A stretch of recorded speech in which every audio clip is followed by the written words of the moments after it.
All right, good evening, everyone. My name is Jonathan Landsman. I'm the board chair for OCHN.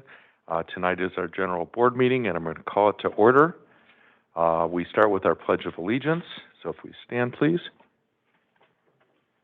I pledge allegiance to the flag of the United States of America, to the republic for which it stands, one nation, under God, indivisible, with liberty and justice for all. Thank you. And next item would be, I believe, our roll call.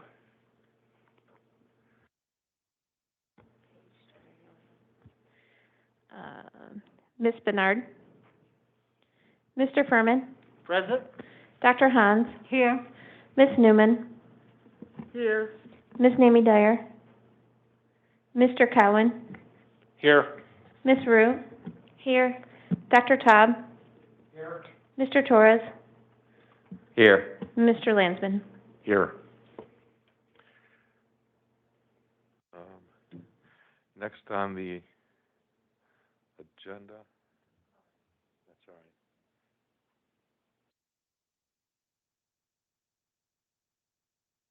right. Thank you. Next would be the approval. I am looking for a motion for the approval of tonight's board agenda. I'll make a motion we approve the agenda for tonight's meeting. Thank you very much. This is Ms. Rue. I support. Thank you, Ms. Root. So we have a motion to approve by Ms. Newman, second by Ms. Root. Is there any discussion? Hearing none, we'll call a roll call vote. Or do we need? Oh, we can just do a general vote. All those in favor of the motion? Aye. Aye. Thank you. Any opposed? Then the motion carries. At this time, we have the public comment. If we have anyone who's registered for public comment. We do not. We do have a second opportunity, both online and in person, at the end of the meeting. Thank you. And those that are online or in the public, please feel free to sign up and voice public comment. Next item on the agenda is Stories That Inspire. And one of my favorite parts of the evening, so Trish and Kathy, if you'd come on up with, I don't know who Captain Todd Hill, of course. Along with the work puppy.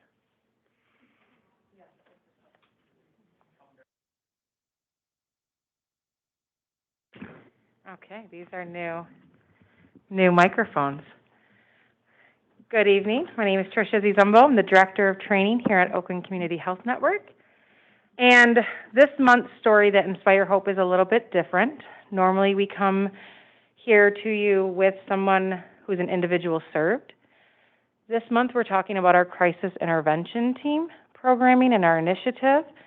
And the actual people that we serve through this are actually our law enforcement. However, through this, we do end up serving individuals in crisis throughout the entire county, whether they're served by our network or not. So I want to give you a brief overview of CIT training before turning it over to Kathy to talk about programming. So we have offered the 40-hour week-long training every year since 2015. We have trained a total of 254 police officers, 33 dispatch staff, 500 correctional staff, 68 officers in a CIT-Y, which is a youth-specific curriculum, for a total of 855 law enforcement officers trained. We are on track this year to offer at least 4 trainings, up from the 1 per year that we have been offering. We have future plans to create an advanced CIT training and online content for our officers. We have a wonderful relationship with OCC Crest and is also in the works to discuss with their Dean of Safety how to implement more mental health training within the police academy. So, with that said, CIT is more than just training. That is just my part. And while training is a vital component, training alone does not equate to having a CIT program. So we have a quick 1-minute video before I turn it over to Kathy Younger to talk about CIT programs.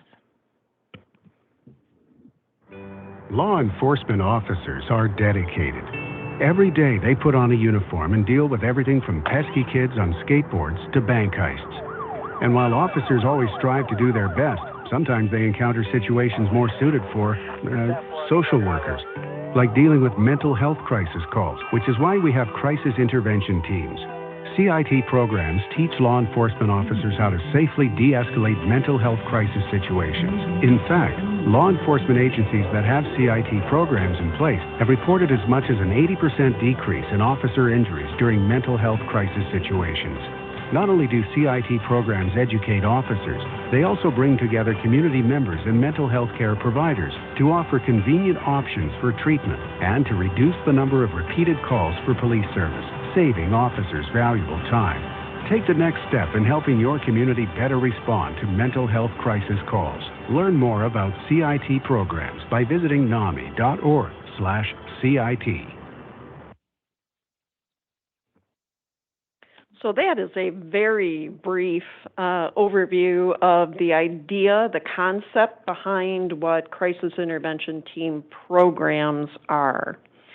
It is, as Trish said, far beyond training, and CIT International reinforces that quite often. The T in CIT is not training, it is team. So we really are driving now to build out that programmatic concept. I just wanted to quickly mention the 3 or 4 stated goals around CIT, because it really does point out the receiving and coordinating end that lives in the mental health system and in the community at large. Overall, it is to improve safety during law enforcement encounters with people experiencing a mental health crisis. Always a benefit to law enforcement to have those skills around de-escalation. But it's also to increase connections to effective and timely mental health treatment. It is not enough to expect our law enforcement officers to de-escalate situations. We want to make sure people are getting actually connected to services needed. And it's really an effort to strategically use law enforcement only when necessary, when a community member is having a mental health crisis. Otherwise, it really should be the mental health professionals, peer support staff, other community supports that are really supporting that individual. And then from the people served side, the effort is very much to reduce the trauma that people experience during a mental health crisis when and if law enforcement does need to become involved. So those are those overall goals that CIT does have. We, as Trish said, had started doing the training back in 2015, and we've really seen the desire to grow these programs expanding in the community from multiple police agencies. We are definitely excited to see that. One thing we did want to mention, I'm sure you've all been very aware of our efforts around establishing co-responder models. That is a very important and beneficial effort, but we don't want to confuse that with CIT. Just having a co-responder does not mean that you have a CIT program. They can work wonderfully well together, but we just want to make sure that we keep that co-responder effort that we're working toward going forward, but recognizing that that larger CIT philosophy and program development and crisis system development doesn't get lost, because that's really where CIT rests. We've had a fantastic partner with the Oakland County Sheriff's Office over the years in building out this training. So we'd like to now transition over to Captain Todd Hill. Good evening. Thank you for the introduction. I've recently been promoted to captain, and I now oversee our Emergency Response and Preparedness Division with the Oakland County Sheriff's Office. One sliver of that is our training unit, so I'm excited to get back there. I did a number of years as a training sergeant, and quite frankly, probably 10 years ago, I never heard of CIT. Believed in de-escalation skills, but now I will tell you that my philosophy on de-escalation is that it's more of an outcome as opposed to a skill. And it's what the officers design or try to do. I'm extremely thankful for the OCHN and the relationship that we've had. You guys should be extremely proud of your two sitting next to me. The level of professionalism that they bring, quite frankly, there's no CIT program and training program that I've seen that can top ours yet. We've always tried to keep that increasing and raising that bar, but both Kathy and Tricia both have done a phenomenal job doing that. So I really appreciate the relationship that we have, and I look forward to this expanded relationship. And now with the position that I'm in, I think that we'll be able to even push that relationship further and really build in what I believe is a community collaboration, which is the utilization of all the different agencies in the Oakland County area to help continue training. As Kathy and Tricia said, CIT is the team. The training is one portion of how this program really works. And it does nothing but benefit both the sheriff's office, the police departments, the community, and the consumers that are all involved. And like I said, 10 years ago, I didn't know what it was, and I'm a bit embarrassed to say that I had never heard of the program, but I truly believe in it, and quite frankly, it's hard to follow their lead, but I guess if there's any questions to help give you some guidance or if you have questions. Yes. Yes, Ms. Ruth. Thank you. I think this is amazing. And I have two questions. So you talked about that community collaboration, and that really is so important. So I'm just wondering, is there some type of committee where law enforcement, those who have been trained in this, and then maybe others like hospital staff, for example, mental health providers, is there a committee that's meeting regularly? Regularly might be might be a little loose term. I know prior to that. Do you want me to take it? Yeah, prior to COVID, we. So one of the best practices for CIT is to have a community advisory board. We launched our very first one in February of 2020. We met once pre-COVID, and obviously we have not been able to meet again. So we are in works of what that looks like and how we reconvene that, because that's a vital aspect of the program, especially as we look to expand that. When we did have this initial meeting and gathering, NAMI was there, we had a judge there, we had crisis response there, the sheriff's department, I'm probably missing somebody. We had a few of our staff there, so our initial meeting was discussing what that advisory board looked like, who needed to be there, how we could bring in individuals served.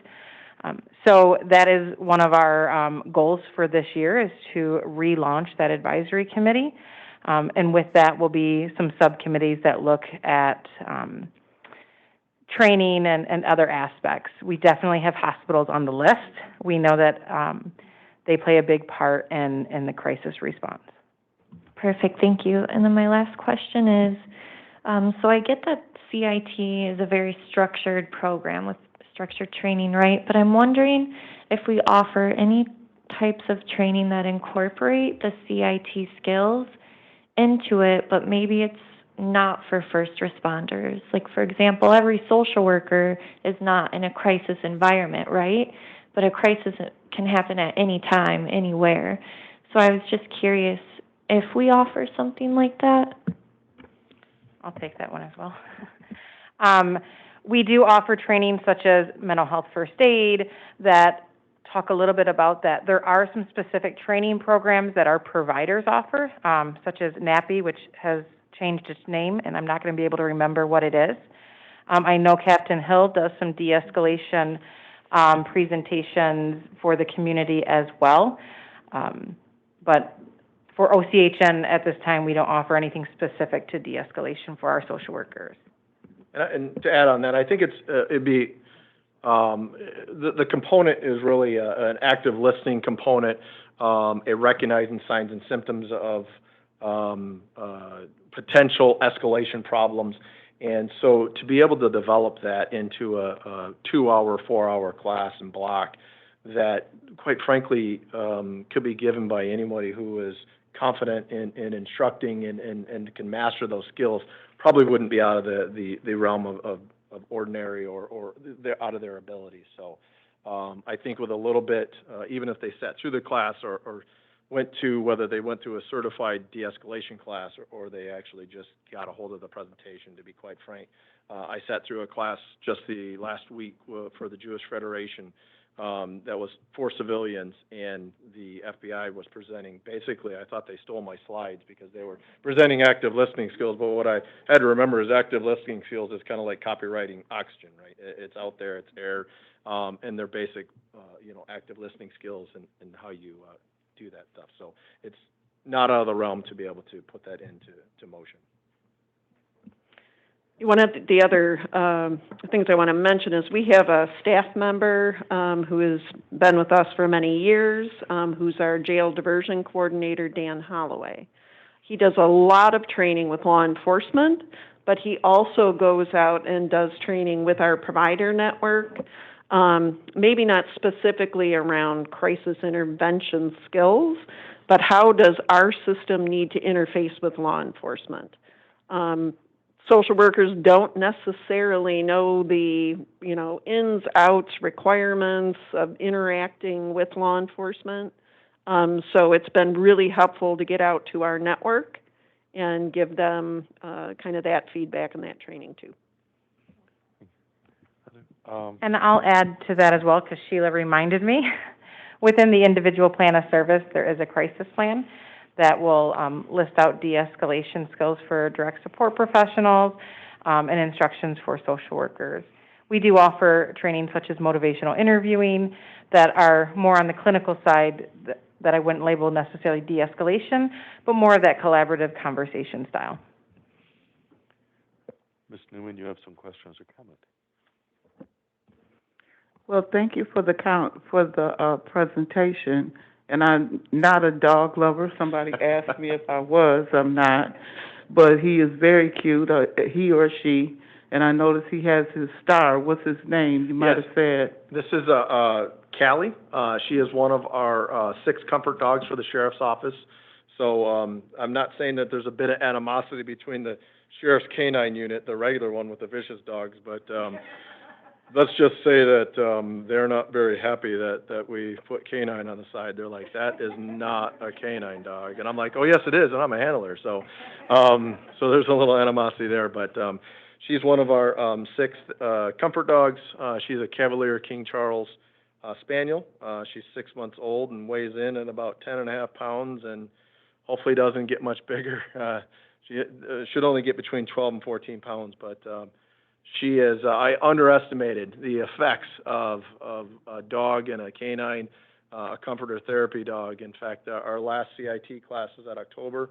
They were recently only with us for probably 2 weeks, and we brought both of them, 2 of the 3, spent the entire week in class, and I thought they were going to be a distraction, and quite frankly, they were just the opposite. They assisted us in delivering that message that we were trying to deliver, which is be prepared, but remember, we're here for the consumer and the community, and we're community caretakers, and I think sometimes that has to be brought back to the police officers so they understand that, and that the investment that they make pays off, not just in dividends on just not having to go on calls again, but it pays off by actually serving the community in the way that they originally had planned on when they joined the police department.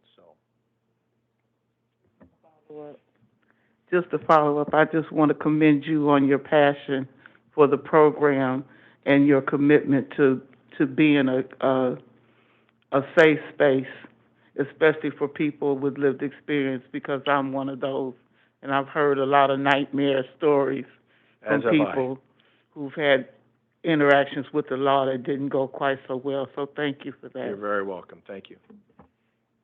Other boards? Melchiah, I'll add that we actually do have an individual with lived experience that comes to the training every day and speaks with the officers. And every year since I've been here, that is one of the highest rated portions of our training that the officers find most useful.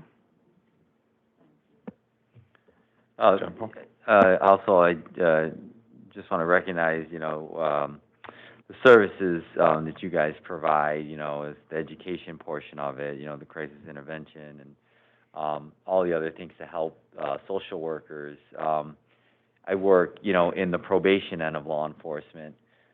So we often end up in situations when they've come to the court, it's time for sentencing, what's the plan? And then you, in many ways, become, in today's day and age, a social worker.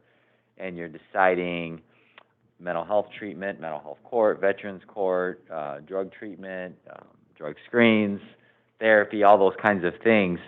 And law enforcement has moved, I started 20 years ago, and it has grown so much in 20 years. I first got into the working, I worked with courts and court administrator, been a court administrator, and working closely with judges, where the mindset is that, we really didn't pay attention to those things, and it's really changed over in these past 15 years. So it's really refreshing to see that, just having therapy dogs, having a plan in place, for interventions, and when situations can go bad, using these techniques that they actually work, and then to law enforcement being out there on the front line and utilizing those recommendations, those trainings to help, and even in seeing it in probation, I look at it as, we have 3 goals: is public safety first and foremost. Secondly, we're looking to for retribution to society, restitution, paying dues for whatever you've done, jail time, probation, whatever it be. And then 3 is development. So how do we get you to a point where you never do this again? And I think that's really the 3rd goal that's grown in law enforcement this year. How do we develop you? Do we get you treatment, therapy, whatever it would be? So I think this really adds to that. And my thought was if OCHN has ever collaborated with the State Court Administrator's Office, and that, doing that, they offer a lot of great trainings, and, we, the probation officers and my staff and things like that, do those trainings often, and they're helpful, the motivational training and things like that. But I know we offer a number of courses available. My wife's a social worker, and I know she's always, tapping into OCHN or doing a training for an afternoon or for a day and things like that. But yeah, have we ever collaborated at all with the State Court Administrator's Office? Yes, we even have a number of staff that we've brought on that are working in the specialty courts that are funded through SCAO. But yes, we are very much connected to them. We're excited about an upcoming expanding role for a juvenile mental health court. That, again, will be funded through SCAO, and as well as expanding our liaisons in the district courts. Okay. And then also our relationship with them around assisted outpatient treatment has been expanding too. So yes, they are an excellent resource. And even working with the judges as well, that's one of the things that we really, the judges, especially nowadays, they really want to learn. They really want to know. And a lot of times they're looking at the probation officers for the direction on recommendation or what should we do. And but they really, are really into this of providing the treatment and the help. So, and the last note, the dog is so cute. I was playing with her before, and I took a video and sent it to my 8-year-old, and she thought she was the cutest thing. So I have to apologize, Mr. Torres. She's still working on reflections. Oh. So she goes off on our oven, the lower one, when she sees the other dog, which actually is her. So we're still working. That's what happens when you're 6 months old. So. Yeah. Very cute. I'll also add that training has worked very closely with Kathy's and Siri's staff, the liaisons. So we have gone out and presented to probation officers, to judges, regarding our network, our trainings that we can have and collaborate with them, but also how our liaisons can assist them as well. All right, other questions by board members? First, maybe she should be K10 instead of K9. I'll make sure I tell him that too. I'm not so sure that'll go over as good either. Well, she can carry it off, I'm sure. And Captain Hill, congratulations on your promotion. Thanks, sir. So I have a couple of questions in terms of how many cities or townships or other departments have we trained in the CIT program? I have the numbers of total. I don't know if I could actually answer that. We have 43 law enforcement agencies. I want to say we've almost touched every single one, but I can look back and get that with you. We've had officers from all over the state come and attend our trainings. The last couple of years, we have such a large interest, we've had to keep it just to Oakland County. But prior, we've had officers from the UP, from the west side of the state, Michigan State, the Secret Service came as well. But we've had, I want to say everyone, but I don't want to lie to you. I will find that out and get that back to you. That's right. It's the lion's share, I would guess. I believe so, sir. I'm looking at, I can see the spreadsheet, just the numbers are blurry. There might be 1 or 2 zeros there, but I'd be very, very surprised. And there's a good amount, if I may add, there's a good amount that send a lot every time, meaning like I think Kathy might have gotten one request for like, hey, we'll take 30 seats, and she's like, sorry, you don't get 30. Like there's only 32 coming this time, or 48 or 40 coming this time. So there's a good amount that are all into the program as well, from the chief on down, and even the line officers. I will tell you that the feedback, and I run a number of different trainings, this CIT program is probably the most popular and rated, that maybe not on the first day, there might be some voluntold, but by the last day, they're like, why isn't everybody coming to this? So it's a phenomenal class that is a long 40 hours, but absolutely worth it. And we don't underestimate what it takes for a department to free up officers to go to a 40-hour training. Because it's not just sending that officer, then you have the cost and the scheduling to backfill to be able to send someone. So some of the smaller communities do have a challenge around freeing officers up to be able to attend. So anything that we can do to make trainings more frequent, that definitely helps communities on their scheduling. But it's a tremendous commitment. So for all of the departments that have sent staff, we just appreciate them very much.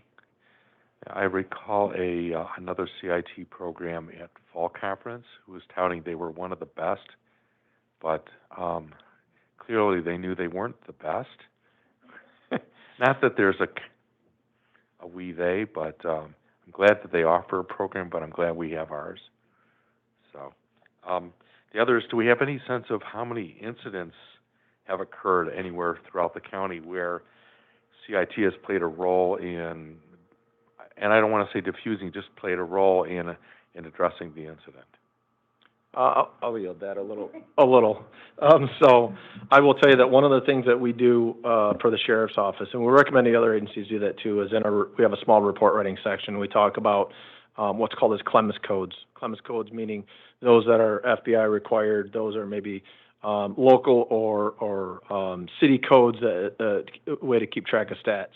So one of the problems, or one of the things we thought we were really, really smart at the beginning was, if you're CIT trained and you use those CIT de-escalation skills, I want you to go ahead and document that when you write a report.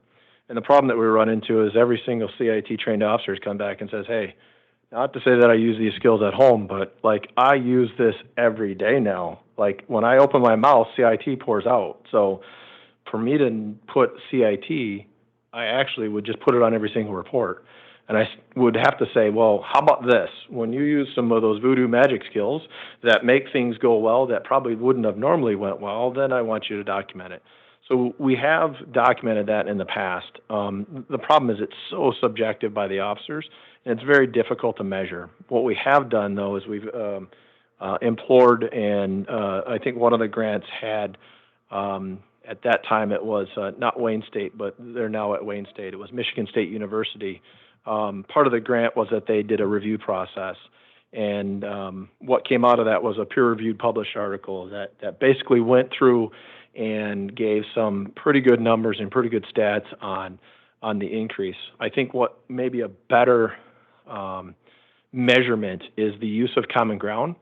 Our common ground stats, actually, we haven't gotten these. Well, I haven't asked for these last year's stats, but I want to say prior to 2015 and 14, the sheriff's office use and the police officers' use of common ground was under 100, and I would say that we're well into the 500s or better since 2015. And don't quote me on those stats. I got a really cool chart that I put up, and that way I don't have to remember those. But it's been exponentially increasing because whether it's CIT trained officers or not, what happens is when a CIT trained officer learns a cool skill, they don't just keep it to themselves, especially when the other officer's like, what did you just do? Because that was the best way to solve this problem. And so even though they're not CIT trained, they learn how to use some of those skills and utilize common ground. We're extremely lucky. I've trained in other counties, but we're extremely lucky to have a common ground crisis center that gives an emergency police department drop-off abilities that they can, within a few minutes, drop their client off and get them the resources that they need and not bottleneck the emergency rooms that other counties and stuff have to use. So tremendous. Not to say that we've also had some people saying it'd be nice if there was some more in the south. So we might be getting you a lot of work. So comes with that maybe a demand for more crisis centers. But so another tool that helps season them in a way. Yes. Wonderful. Thank you. Other questions by board members? Jonathan, can Yeah, I add Trish, something? go ahead. We had originally scheduled this to be the stories that inspire hope for this month because we initially had a conference that OCHN and Detroit Wayne Integrated Health was co-hosting. It has gotten pushed back till May, so we are hosting the statewide Michigan CIT conference. It is May 2nd and 3rd. Would love to have our board there, and it really shows that collaboration and partnership between law enforcement and mental health. And then we will have individuals and officers from across the state. One of our keynote speakers is from Joe and Ernie, the crisis cops. And then we'll have some law enforcement speaking as well as mental health professionals. But it will be really helpful to give you kind of that inside look at CIT and all that goes into it. May 3rd and 4th. May 2nd and 3rd. 2nd and 3rd, thank you. In Novi. We will make sure to get you the flyer. Thank you so much, all of you. Appreciate you guys coming in. I like the stories inspire. I like the little puppy. I'm a cat person, but I like the little puppy. And again, thank you so much for your service and your time, Captain. Thank you very much, everyone.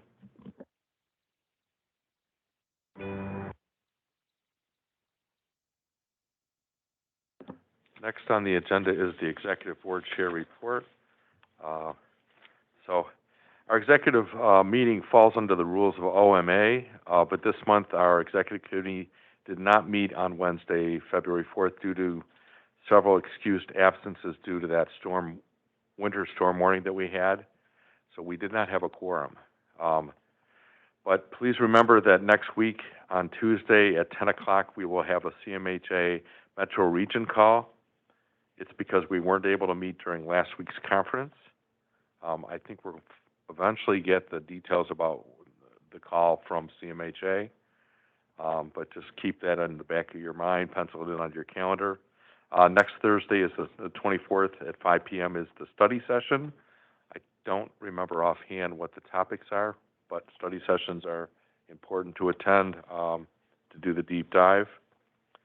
I want to take a minute to thank the County Board of Commissioners for their strong support of OCHN and of the public solution and of us and the CMHs and PIHPs across the state versus the proposed legislation for a for-profit, fully privatized solution which would divert 10 to 15% of the state's funding. of our programs to those organizations' profit lines.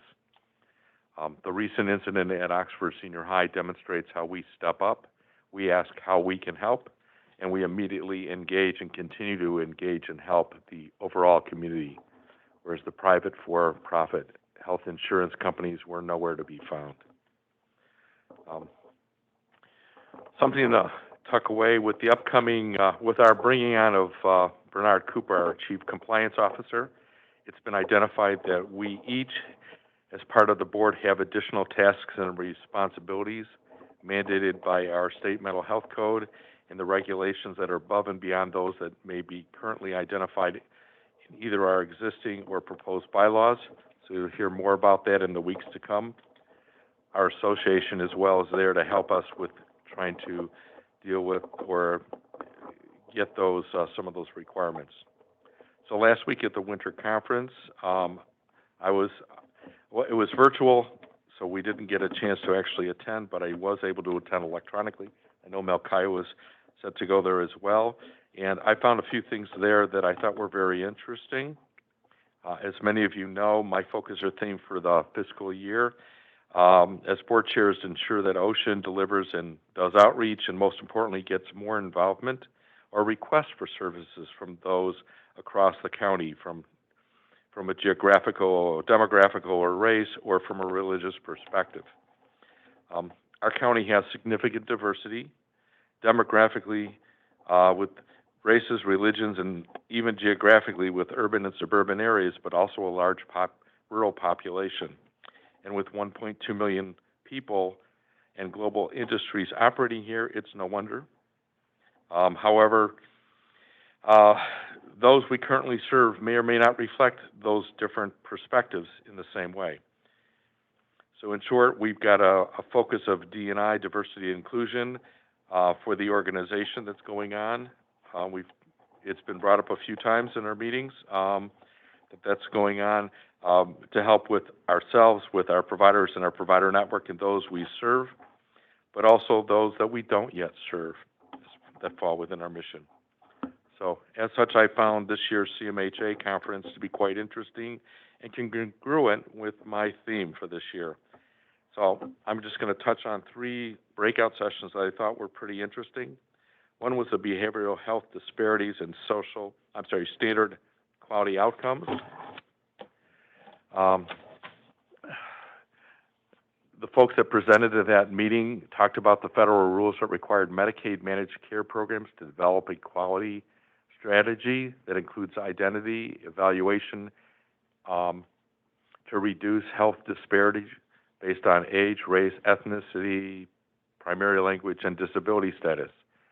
So they managed to do a study based on 2018 and to 2020 data, and it says that there are still racial and ethnic disparities that exist for most measures in all of the counties across the state.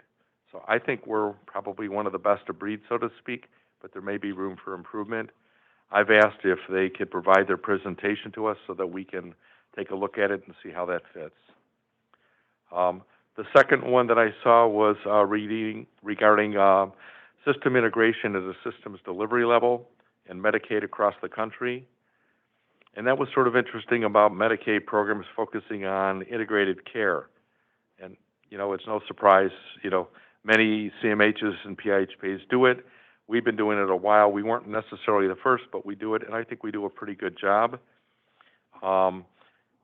So I'm glad that we have a tight relationship with Honor. I think it's great that we have a very close relationship with a number of the managed care organizations as well. So I'm glad that we keep going with that to address the high highs, if you will, the high cost and the high volume folks. The third one is a look at the Michigan Crisis and Access Line, and then I had to chuckle because I remember we were part of the pilot for that. So it was just sort of interesting to hear about these things. And so that's why I attend the CMHA conferences, to get some insights like that. I hope the rest of the board considers and thinks about that as well as some of the board works things. Last, I'll close my report with just a reminder again about next week, the 10 a.m. Tuesday Metro call and Thursday study session at 5 o'clock.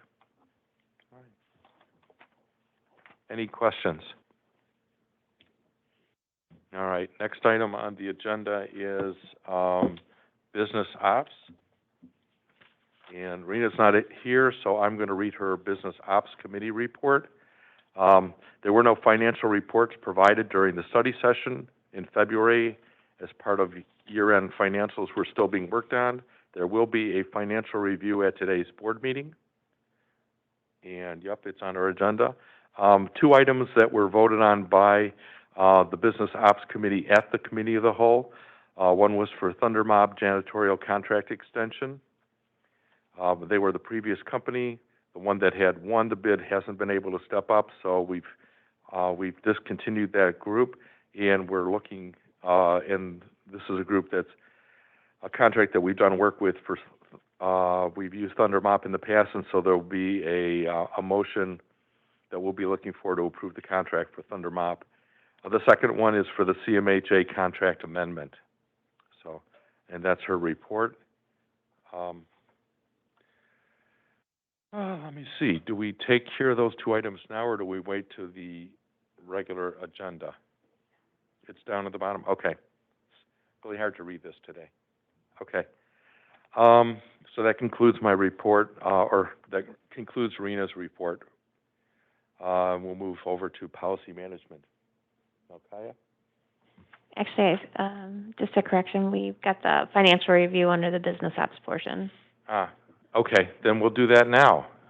So let's have Anya come up and we'll do the financial report, financial review. Can you guys hear me okay? Thank you. Okay. So as Jonathan mentioned, we did not do financials at the Committee of the Whole, and that was entirely related just to year-end and timing and trying to get things together. We were running a little behind, so we appreciate the bit of an extension for this month. So what you're looking at here is the revenue trend, and the blue line that goes across is last year's revenue. What I want to point out for December is you can see how, one, there is no green section in December, and two, you can see the significant difference in the red section. So the red section is the DAB payments, which stands for Disabled, Aged, and Blind. The green section is HAB waiver payments. And so what happens with in November and in December is because the scheduling of the payments through the state are very specific to the Thursday after the second Wednesday, or the Friday after the third, there's lots of rules around that, just so that they can disperse money to not only us, but to their other Medicaid and state-funded programs. So the holidays mess that up a bit. So that's why you're seeing this look kind of off for December with none of the HAB waiver and a significant amount of DAB payments, just because you can see in November the DAB payments were a bit low. So those are broken up into different payments throughout the month. So just because of the holiday, that's why you see those not really lining up to be consistent.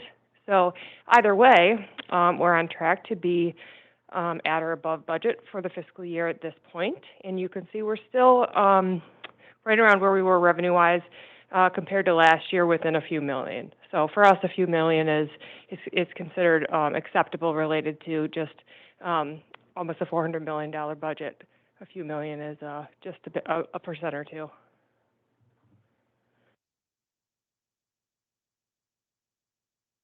You can go ahead. Oh, there you go. Okay. So eligibles. So this directly correlates with the amount of money we get. So you can see eligibles is up significantly from last year, and is still up quite a bit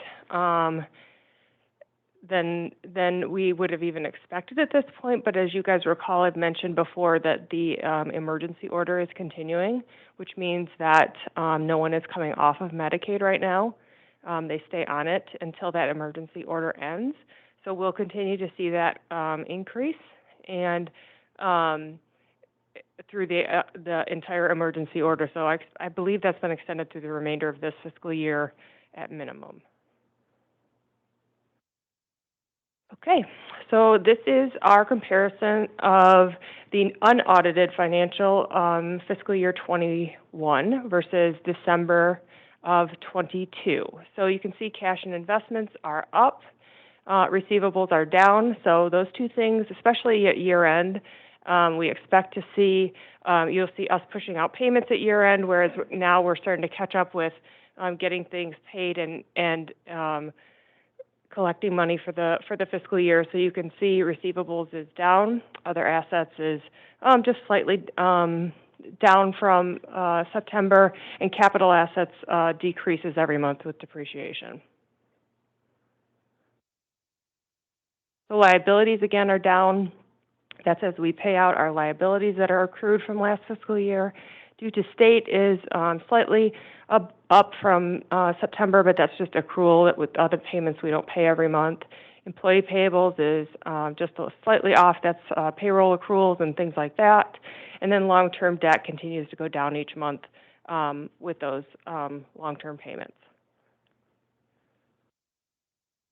So what that brings us to is total assets. Total assets are up about $4 million or so from the end of last fiscal year. Total liabilities are down. So that means our net position is up compared to the end of September.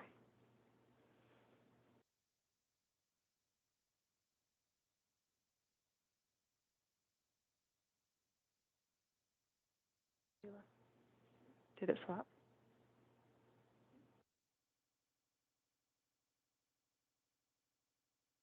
There you go. Okay. So looking at administration, so administration is slightly up compared to last month. There are a couple things related to additional staff that are hitting that, as well as an HRA payment that actually needs to be moved out of there. Provider network is up.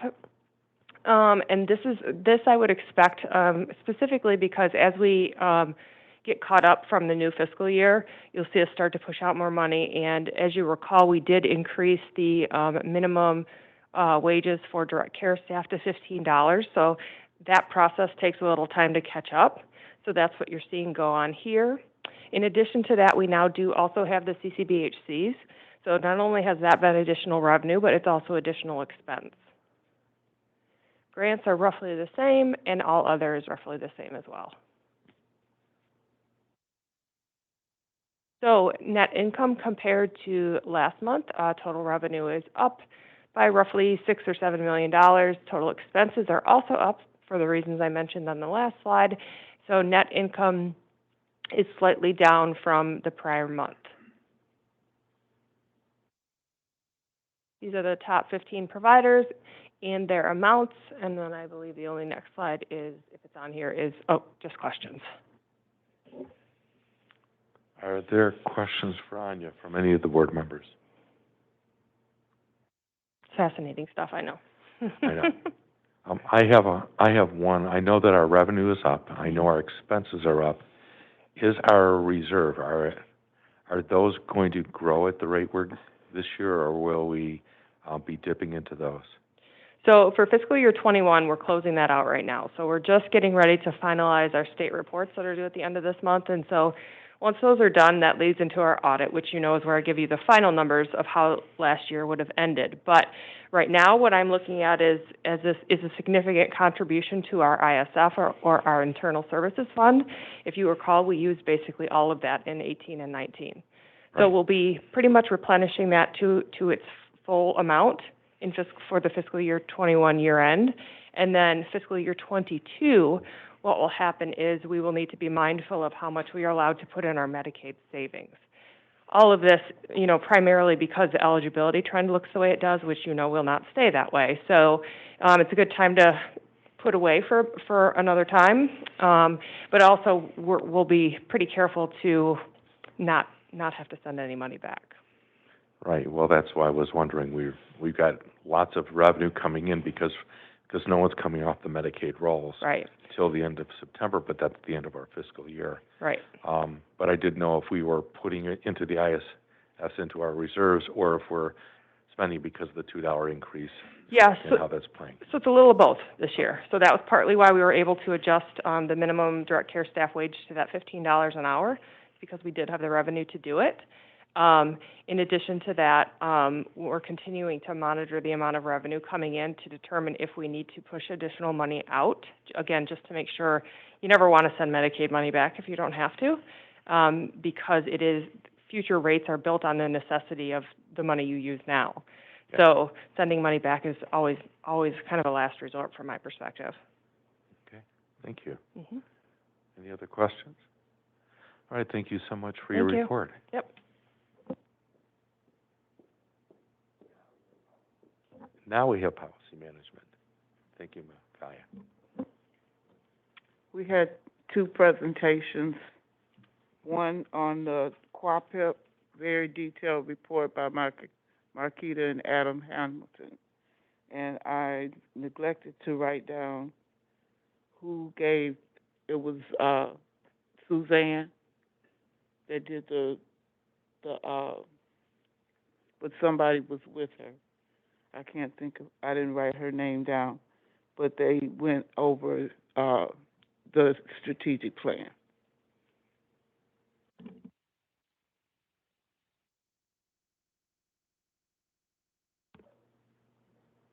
Espen, I'm sorry.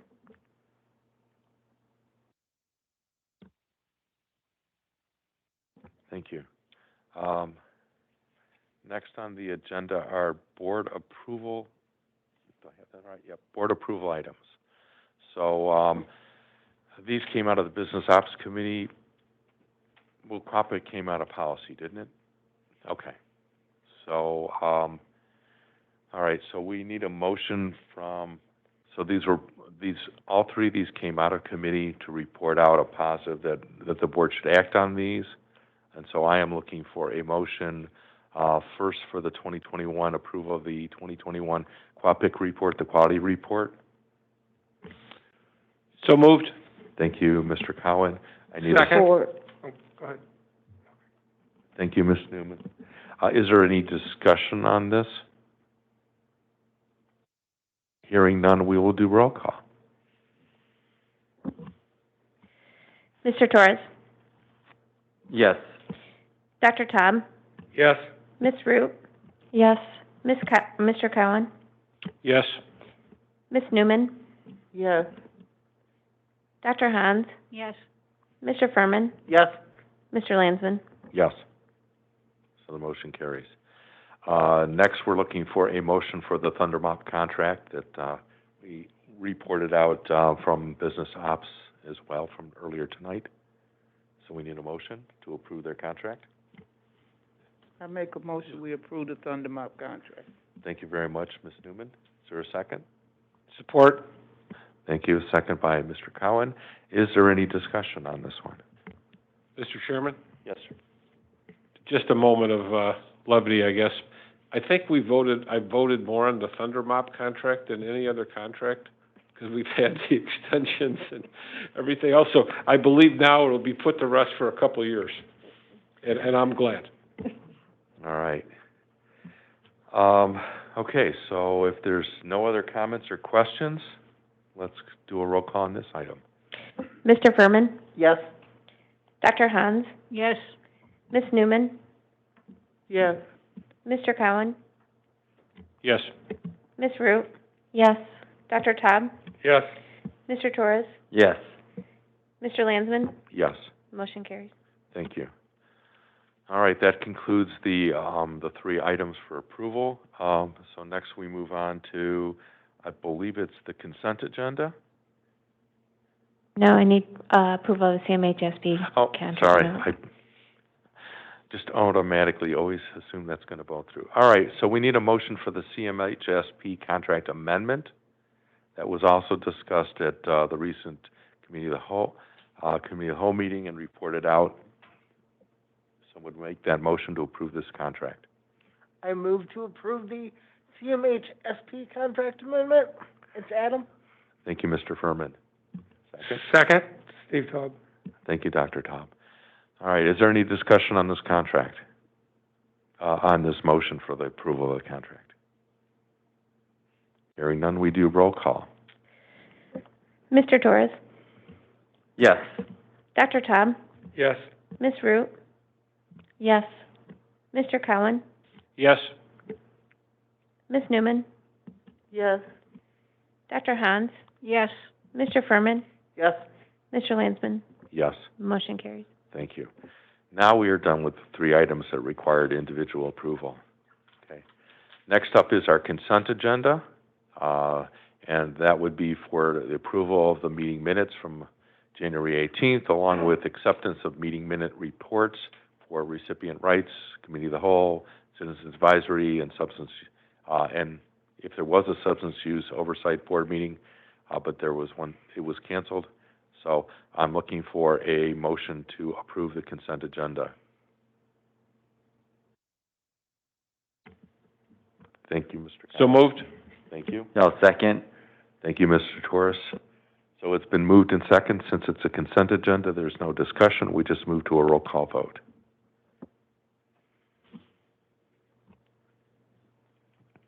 Mr. Furman? Yes. Dr. Hans? Yes. Ms. Newman?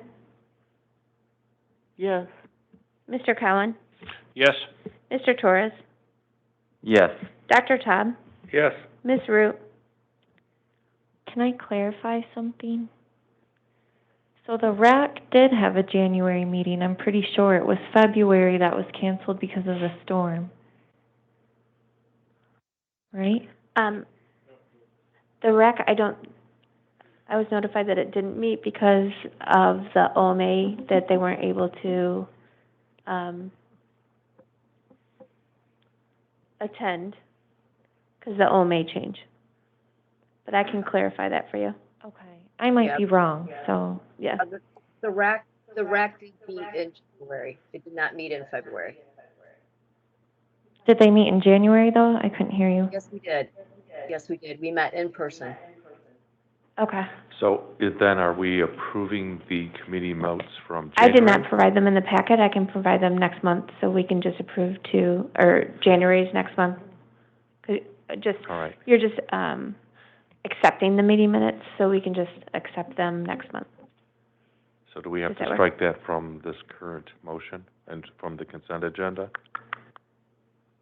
Officially, probably we do. Correct. Okay. So, all right, I need someone to make a motion to remove the Recipient Rights Advisory Committee report from this consent agenda. This is Ms. Root. I make that motion. Thank you. And is there a second? Second. All right. We'll just take a simple, all those in favor of moving that item, say aye. Aye. Any opposed? The motion carries.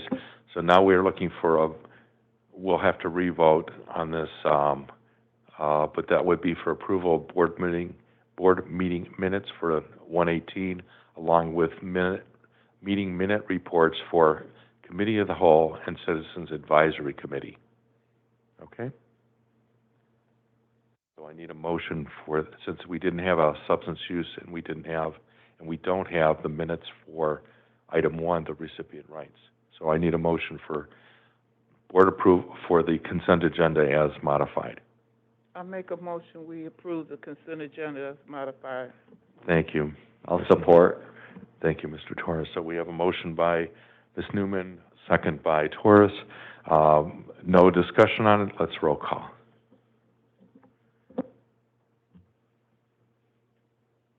Okay. I just had to get it. Okay, so Mr. Furman, Yes. Dr. Hans, Yes. Ms. Newman, Yes. Mr. Cowan, Yes. Ms. Root, Yes. Dr. Todd, Yes. Mr. Torres, and Mr. Lansman. Yes. All right, so the consent agenda carries. Motion carries. Next item on the agenda is other business, and Sheila, you have the floor. Oh, okay. I would just like to remind board members if they could turn in their binders to me, or if they, I'm going to update them and get them back to you next month, with all the new information in them. Or I can just create new binders if you don't want to turn them in. How about that? I'm gonna create new binders and then If you turn them in, I might suggest that you hold on to your member or committee directories. So you still have a way to reach any of us if you need to, but then turn in the rest of the binder to Sheila if you can. Go ahead. Mr. Chair, Sheila, exactly which binder is it? I remember getting a couple binders It's the binder, that I provided when, I believe on your, introductory meeting. Okay, right, but there were two binders. Are you talking about the one with the bylaws and all that Correct. information? Yeah, Okay, so we can bring that on Thursday, next Thursday, yeah, to you? Okay. Yep. All right. Other questions on this topic? All right. and then, just for your awareness, in the, next week's study session, Tricia plans to attend to do a refresher on Doshebo, so board training. Okay. Anything else on your report for other business? No. Okay. Is there any other business that we need to cover? All right, committee reports then. First up is Bylaws Committee. John Paul. Thank you. The Bylaws Committee had a meeting on the 10th of February. We reviewed policies and did finish going through policies. So at this point, we have completely gone through the bylaws, policies, discussed, debated, talked through various different changes and re-looked at different ideas and policies and bylaws. So we were very thorough in getting through everything. Mr. Hooper was extremely helpful in getting us to the finish line, well, close to the finish line at least. We will be meeting on February 17th, so this week, to go back over the bylaws and look at the changes that we agreed to, just to make sure that we have everything in line. And then coming through the March 9th, we plan to go over the policies and do the same, and potentially relook at bylaws at that time as well, with the end goal of, by the end of March, making it through all of the bylaws and policies so that they are ready to be presented to the board at the March study session. That is it. Thank you. Thank you very much for your report. Any questions for Mr. Torres? All right, next item on, yes, please, Melchiah. I'm just wondering, Mr. Torres, why we didn't get a chance to review the bylaws before you went on to the policies? Because doing it the way that you're doing it, if we're gonna have to review everything, and if it's more changes, it's gonna take a lot more time. But if we could at least review the bylaws portion and make our comments or questions, send it back to the committee, it might be a little more efficient, in my opinion. I think that what we found in going through the bylaws, and any of the committee members can chime in as well, is that we find a lot of back and forth between the bylaws and the policies. So when we put forth a bylaw and then we get the policies and then we see how it relates to something in the bylaws, so we kind of go back and forth. So we figured it'd be best that if we looked at bylaws, looked at policies, and then go back to bylaws, and then we'll end again with policies. The way we look at it, there's probably going to be numerous things that the board as a whole will want to, chime in on. So we figured if we have it all put together, with bylaws and policies, when it comes to the board, then we can, discuss it out. My thought is that when we do get it to the whole board, there's going to be people that like some of the changes, people who don't. So I anticipate the process is probably going to be, lengthy from there. But we figure this way, there's so many changes when we look at the bylaws and then we go to the policies, and then we see how that bylaw really should, when we're looking at policies, how it's further implemented, that we should go back to bylaws and change that. So for us, we felt when going through it that, this was my thought and what we felt as a committee, that it made sense to do them both together and then present it all collectively to the board. And then I'm sure we're going to, I don't suspect that it could be, but when we get to the study session in March, that we're all going to be in agreement. I think there's going to be a lot more discussion, and we may have to go back, and relook at things. But for us, it made most sense because the bylaws and the policies seem to relate so much with one another. Will we get the policies and the bylaws prior to the study session? Yeah, that's the goal, yeah. Yeah, we do, because it's thorough. So we're working right now, and that's part of what we'll discuss when we have our meeting, on, this week, how we're gonna, make it look, because there's some board members that didn't want red line. There were some board members that wanted to see the original versus how we changed it. So we're gonna try to make it presented in a way that is best for everybody, so that if you don't like the red line, you're not gonna get the red line. There'll be a comparison of the actual bylaw and then the change that we made, or the actual policy and the change that we made, and then vice versa. If you like the red line version, we'll have the red line version. But that's the goal, because it does get a bit confusing when you start going through the bylaws and the policies, and they're so intricate and, you know, minuscule changes, words, and what the spirit of it is, that we want to make sure that everybody's on board with what we have. And if we do change something, what we found in our discussions is that, you know, not everybody agreed on everything, just even within our small committee, that we had to have a consensus on things and then go back and forth and talk it through.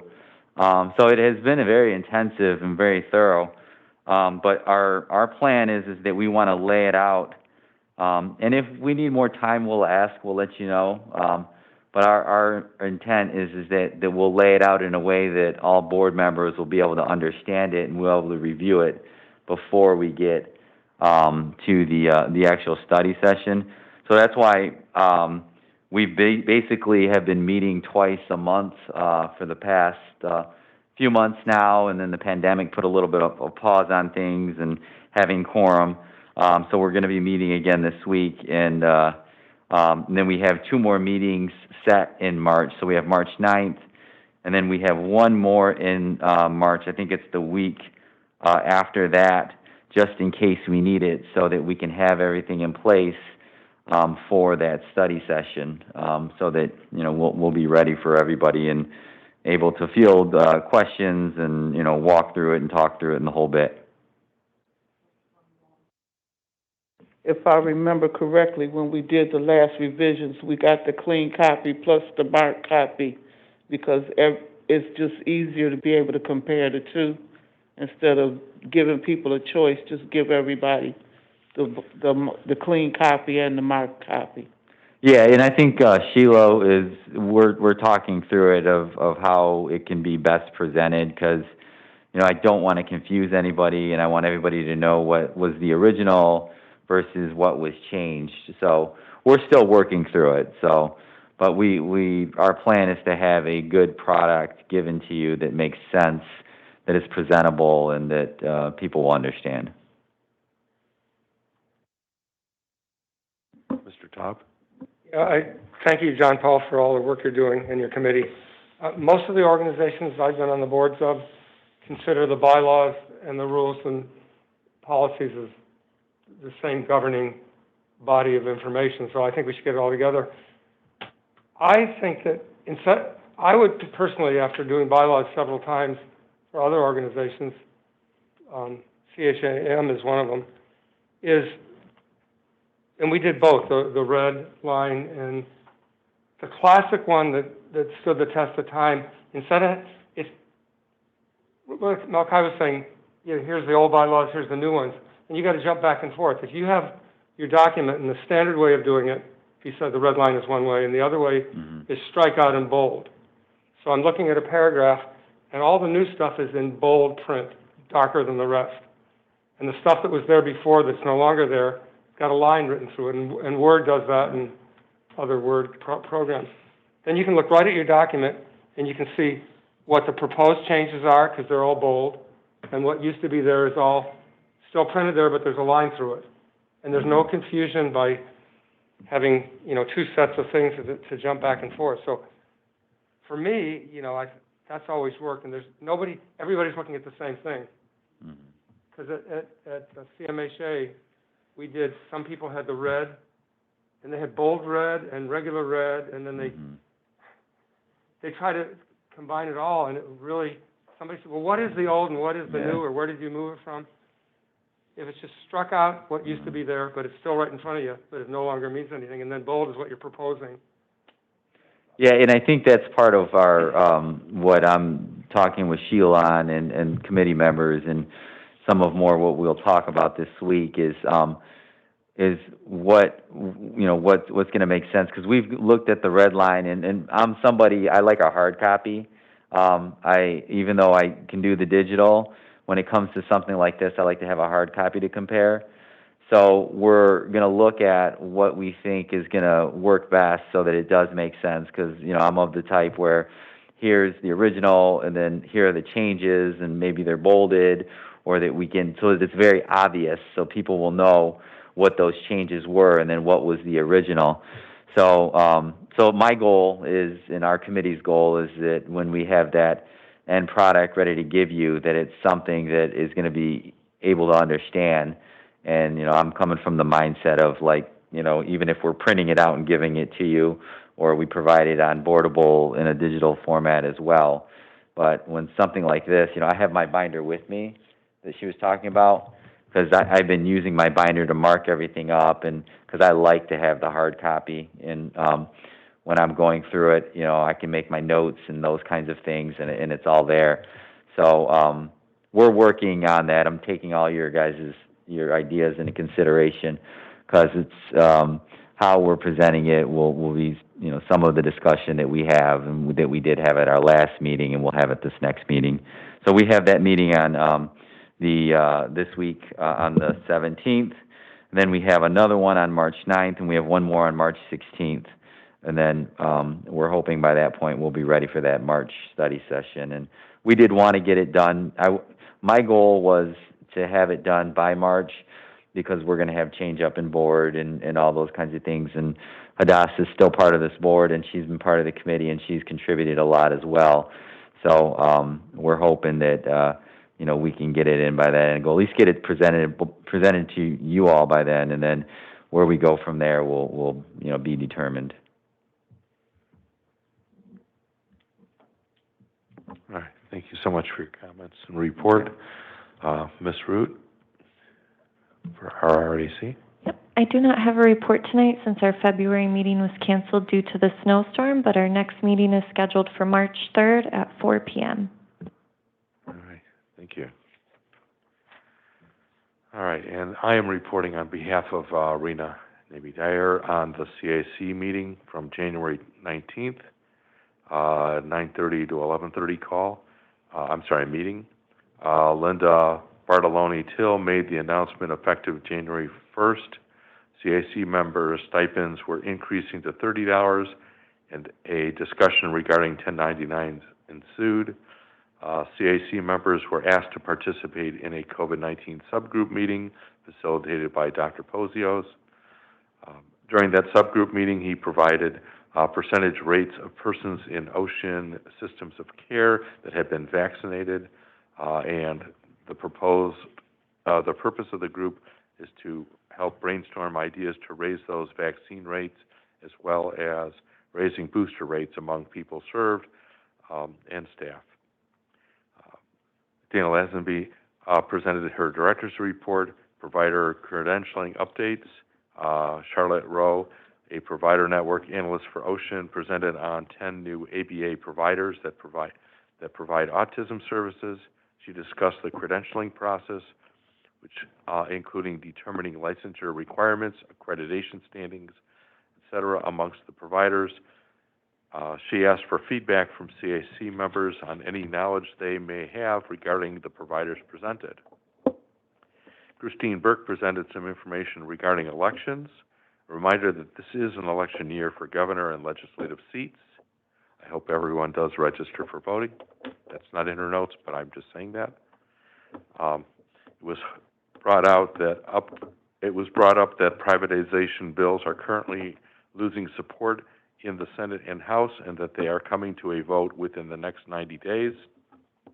Christine discussed that the new OCHN website is still in process and that the organization that was hired will be brought into the CAC looking for input, especially regarding accessibility. It was suggested that a person served should have their own page. Alexis Mitchell, quality analyst at OCHN, was introduced and gave a brief overview of the Community Evaluation Education Committee for the CEEC, and indicated that they have openings. Sharkaya Hopkins, a services coordinator, and I apologize if I've really butchered your first name, Ms. Hopkins. A services coordinator at OCHN was introduced, and she discussed explanation of benefits, summary of service letter that will be mailed out to individuals served as a way to assist with the prevention of fraud and abuse. They wanted CAC member feedback on a letter to ensure that it's easily understandable and to convey what an EOB actually is. And from where I work, that is a very important thing for folks. Look at what gets reported out versus the services you've received. A few providers gave brief reports. CLS, holding meetings virtually, the latest HHS public health emergency has been extended through April 16, 2022. OFS, the crisis team is continuing to support the Oxford community. The FAIR drop-in, the FAIR drop-in and clubhouse inspiration, averaging 45 to 50 members per day, but have lost some staff during the pandemic. They've also purchased a new van. TTI, working on their 35-year celebration event for May. Community Housing Network, PATH, outreach team was recognized for their best practices, and CHN's PATH reporting documentation was noted as #1 out of all MI PATH teams. Theirs is being used to train other MI PATH teams. The next meeting for CAC is on February 16th, 2022. And that concludes Rena's report. Dennis, it looks like there was no meeting held, is that correct? Yes, unfortunately, we did not have a quorum, and I believe that may have been due to the fact that many individuals didn't realize that there was no more Zoom attendance, and I think caught everybody by surprise. So the meeting has not been rescheduled, and we'd go to the April 26th meeting, would be the next meeting of the SUD. All right, thank you. Next item on the agenda is our CEO update and report. Dana, you have the floor.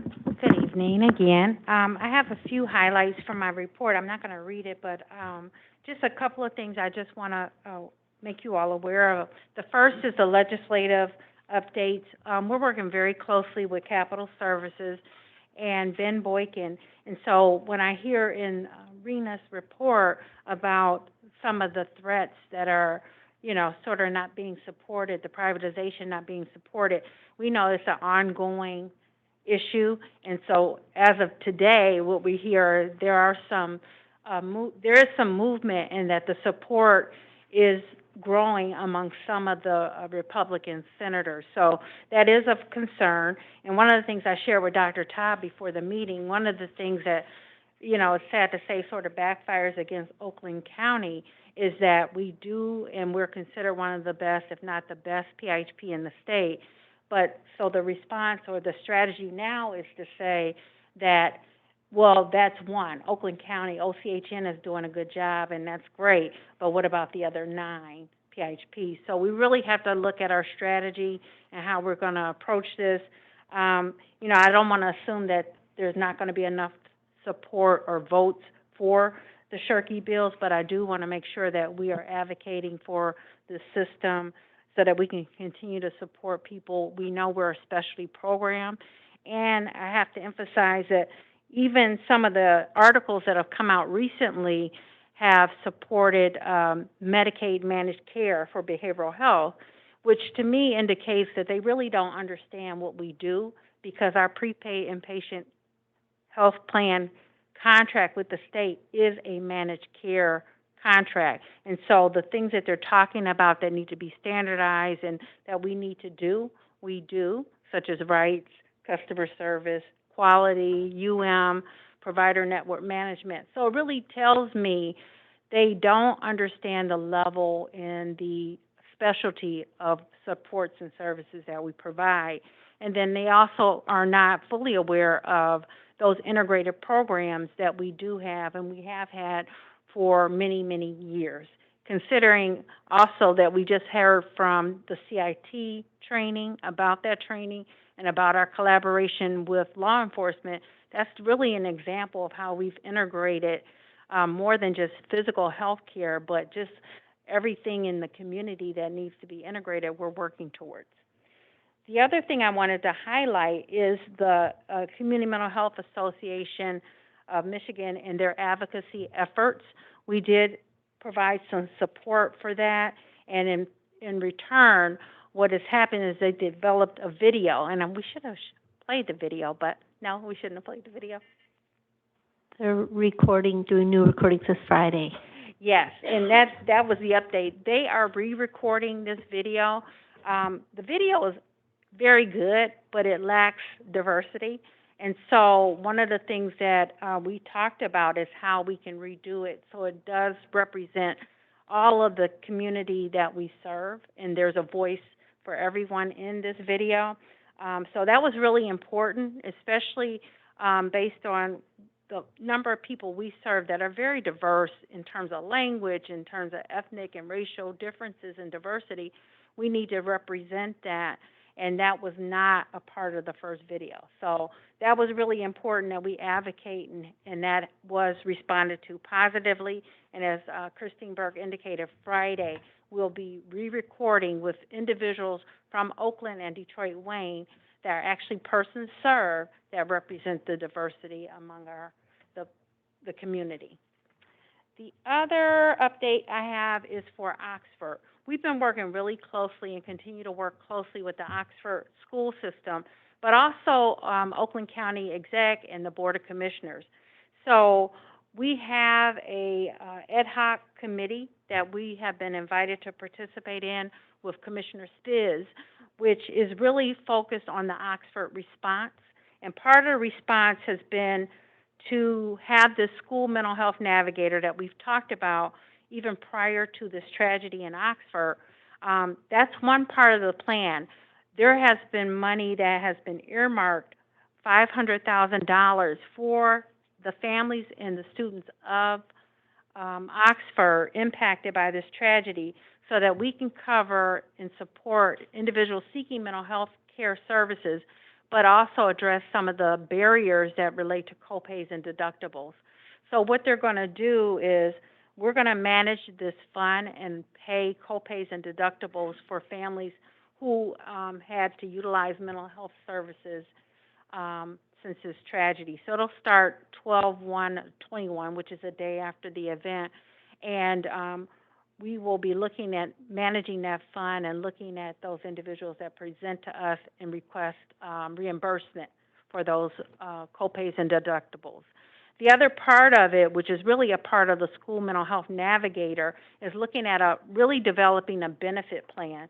So going forward, we use that funding, which is on that side of sort of the budget, to actually provide a benefit for people who have barriers because, again, copays and deductibles. So they have insurance, but they're unable to really utilize the insurance because of the high copays and deductibles. So we really want to take care of and relieve some of that. So it's really been eye-opening to work with Oakland County Exec and the Board of Commissioners in terms of really focusing in on what the community needs. And I think this is just the first of many things that we can do to strengthen those partnerships. But also, again, it's another example of integrated care. If you think about it in that aspect in terms of working with the Oakland County Health Department, and it's going even beyond the vaccines. It really has been a collaborative response to what's happened in Oxford, but just looking at how this pandemic has impacted people's mental health and setting up programs and responding to that need in this community. The other update has to do with our annual needs assessment, and I know I think we've completed it and you approved it. what I would like to really focus on or really reiterate is making sure that we really get this tool out and that people complete it. I'm hearing a lot in the last couple of weeks, a lot about vocational programs and access to vocational programs, but also the transportation. We really want to get a sense of what we can do to improve transportation.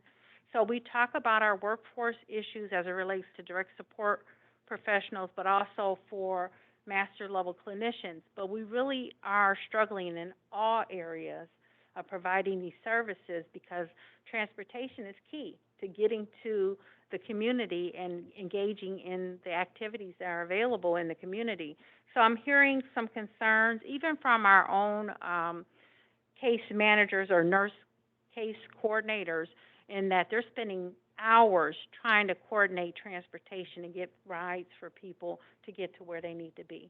So I think that's one of the priorities we really need to focus on, and how we improve that level of care, because if you can't get to where you're trying to go, it's a challenge, and it means that you're still isolated. The last thing, well, one of the last things, I'm proud to say that the clinical team and under Kim Flower's leadership, they have started the Children's Crisis Services, I think February 1st, Kim, and we've already begun serving children through this program. So I commend the clinical team and everybody who played a role in getting this going. Our legal, our finance, all the departments played a role, but I have to give a big kudos to Kim and her team, Adam and those guys, and our new Access and Crisis Director, Kyle. I don't remember his last name right now. Glasgow, for really getting this off the ground, and our vendor, New Oakland, for providing those crisis services for children. So this is hopefully the first of many more programs.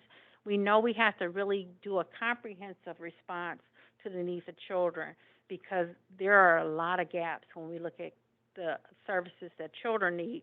And if you look at it in a way, it's a lot of prevention work, so that children, we need to get to them sooner so that we can prevent some of the major problems that we see when things go untreated and unaddressed.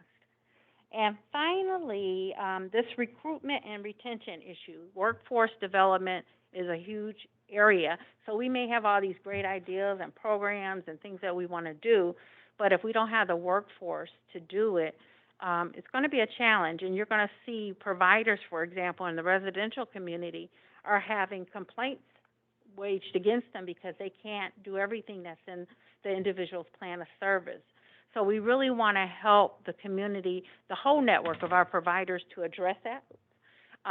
So we're looking at recruitment and retention payments, and we don't have it all worked out yet, but it is something that we will bring back to the board when we have it tighter in terms of how we'll roll it out. We know that other PHPs have done something similar in terms of giving cash or stipends to the workforce directly so that they can stay on board. And so we have some great ideas that we want to share with this board when we finalize some of that. So that's all I have for now, I think. Oh, you know, the other thing I wanted to just comment on is that CIT, the crisis intervention team and the training that Trish and Kathy spoke of, it's really important to note that CIT International has a board, and this board recently elected Mr. Kevin Fisher to be the board president. And so what makes that so critical, he's also the president of NAMI, so that means that we're going to have a really great relationship and be able to expand and build on what we're doing. And so this year, the conference, they have an international conference every year. It's in Pittsburgh. Next year, it's actually coming here. So we were a part of bringing CIT International Conference here. One of the letters that we put in support of it, actually, they came and they toured, not here in Oakland, but it will be in Michigan. So that's exciting, and that's another reason why we really need to expand what we do for CIT, because it's another one of those programs that we could lose if we privatize the system. So I think it's important to note that these are the kind of things that we use funding and we reinvest our funding in. And I don't know how that would work if we don't have the public system. All right, thank you for your report. Next item on the agenda, oh, sorry, questions, yes, okay. Thank you, Mr. Lansman. I just wanted to know if it had come to your attention that some of the schools are starting to not expel students, but if they're found to be problem students, they can't come back to school until they get an assessment.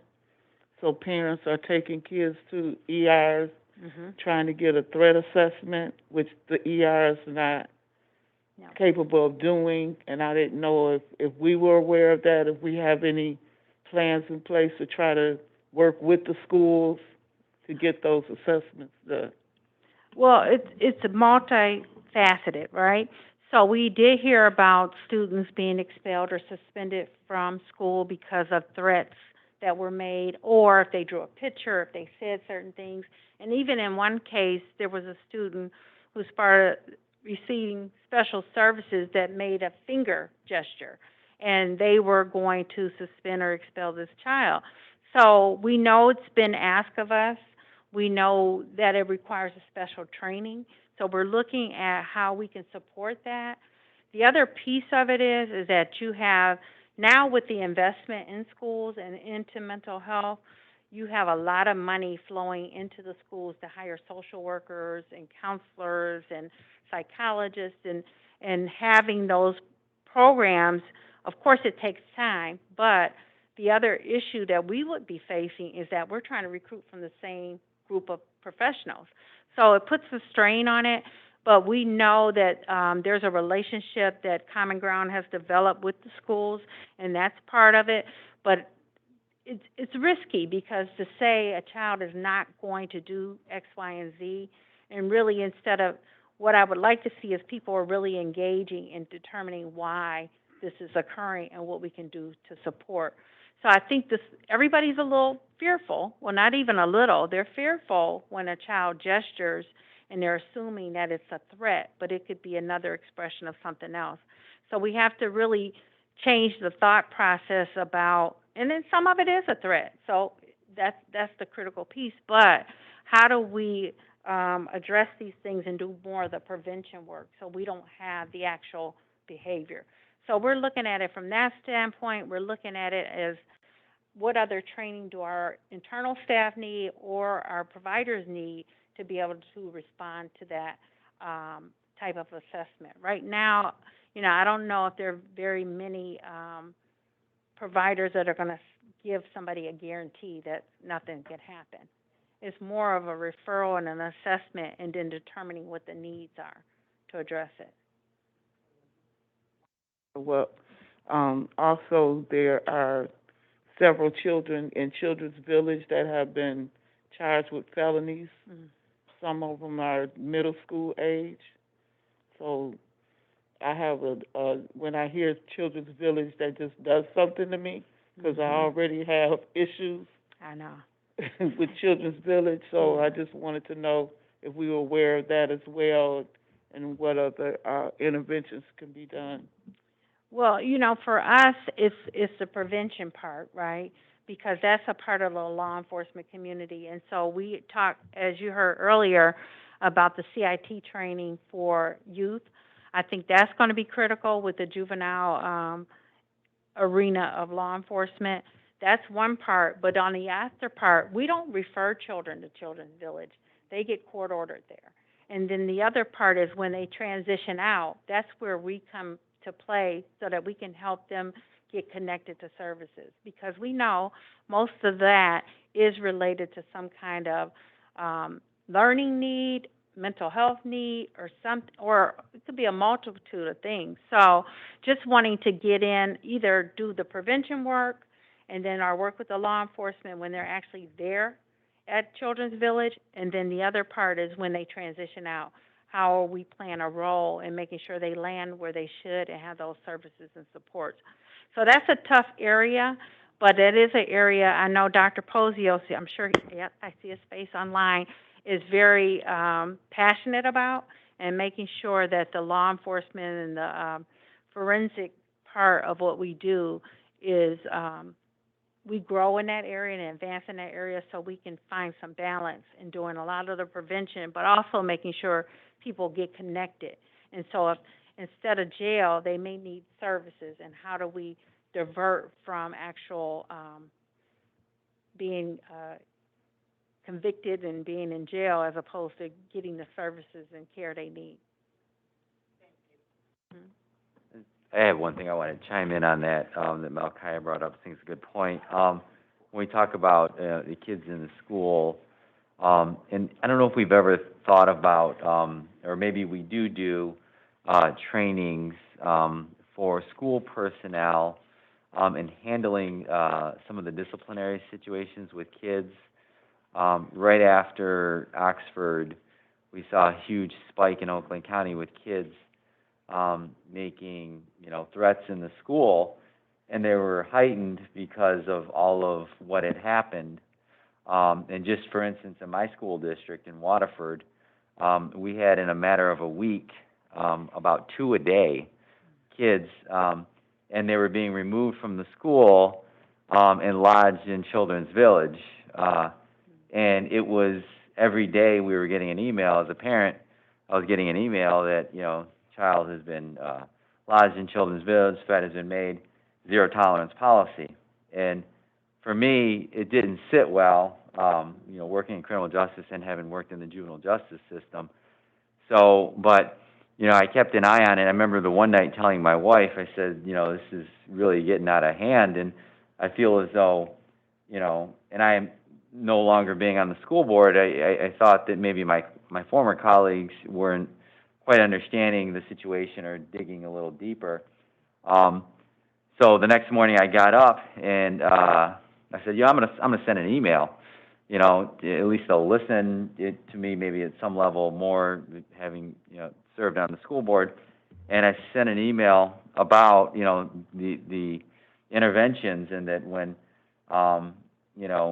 even if a child is not charged, when they are lodged in the Children's Village, there is still trauma there, because you have now been taken from a classroom, you have been placed in, at times, maybe not restrained, or in other times restrained, into a cop car.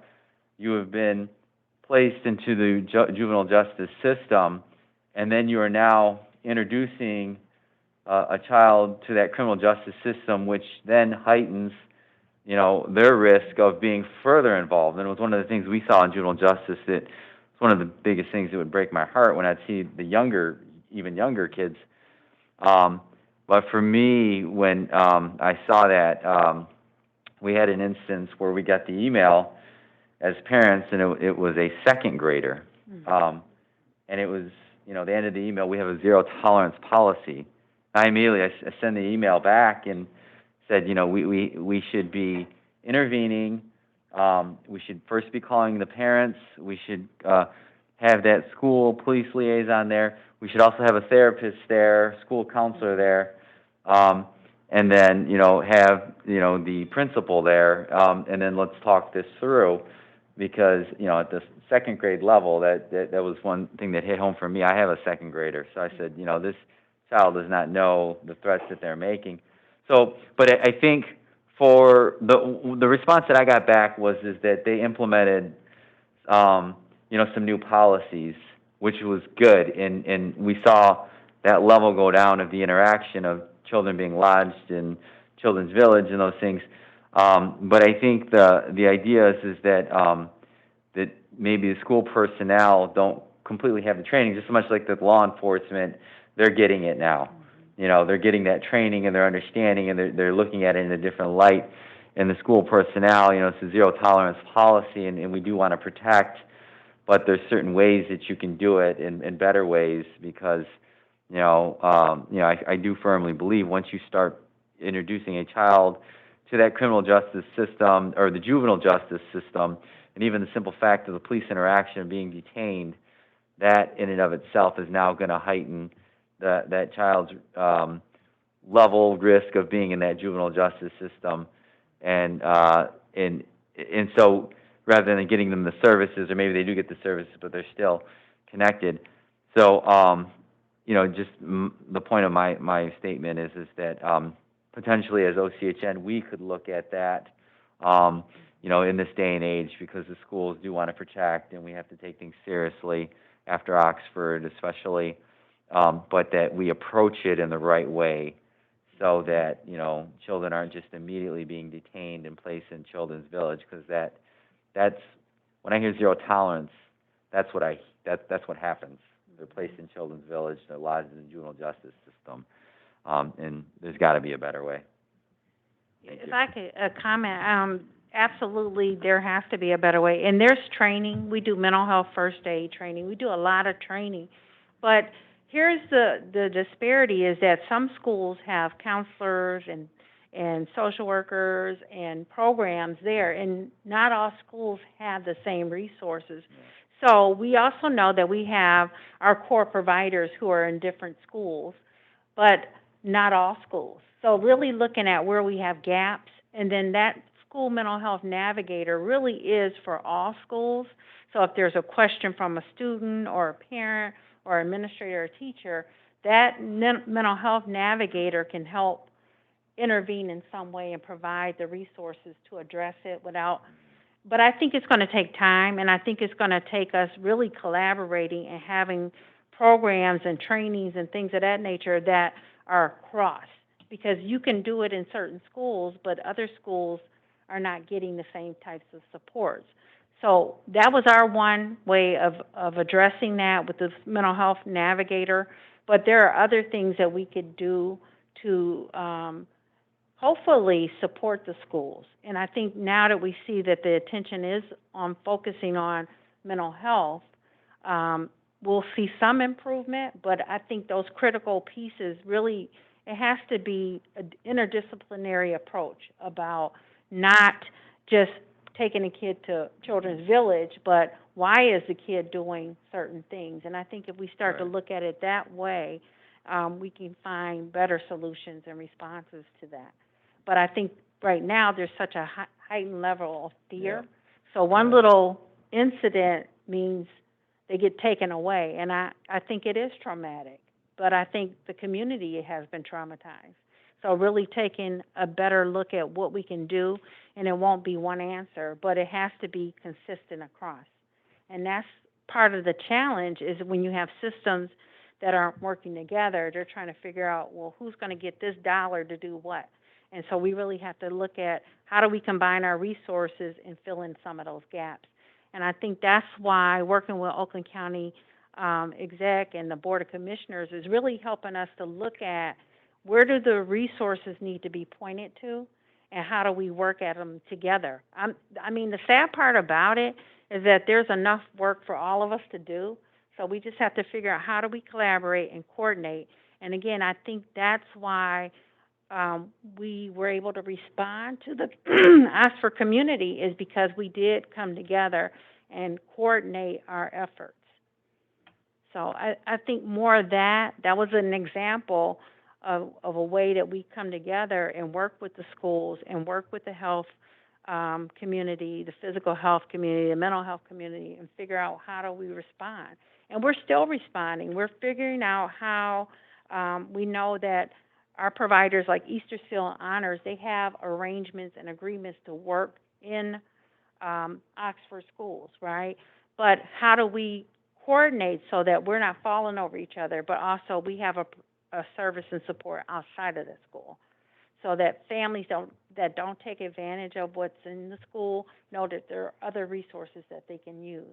So I think that's one example of how we do that. And I think that, because Easter Seals was in Waterford as well. We had them. But I think one of the big, resources is those school social workers. We do have them, and just to get them the training to help with the interventions, because if we can keep, the idea of zero tolerance, and, we want to keep people safe, kids safe, and that is important. But how do we approach that zero tolerance? And I'm in favor of the school thought of let's have that collaboration of the police liaison, the parent, the school counselor, the therapist, maybe the teacher or the building administrator in that room. Let's talk through, was this really a credible situation when you're talking about a second grader? And then now, you go home, and what is the plan from there instead of being lodged, But it definitely will take the education and the resources and those kinds of things. But, if there's anything with Oxford, I think we're seeing more of that. And we saw so much of it in Oakland County right after. So, but, thank you for, I think, the work we're doing and collaborating and, with the Board of Commissioners. I think it's all making a difference, is going to make a difference. It is. I don't want to turn this into a wide discussion, but I thought Dr. Pozio's hand was up. If you would like to make any comment, Doctor. Thank you. I just wanted to add to some of the discussion, just very briefly. We are exploring whether it is feasible to bring expertise to the areas of threat assessment and other areas in which we might be able to assist the schools in recognizing mental illness and other problems among students. So just wanted to let folks know that is something that we are actively discussing, thinking about, and exploring in conversations with other organizations. Good.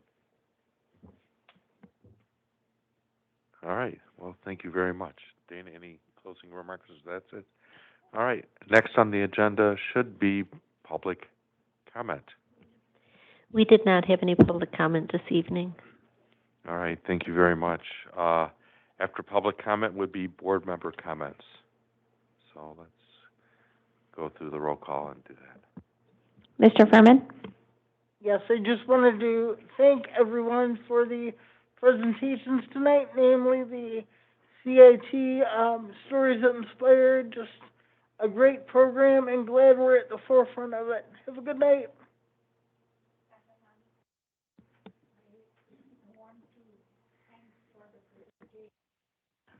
Thank you for all the presentations. There was a lot of good information, especially CIT. It is so well needed.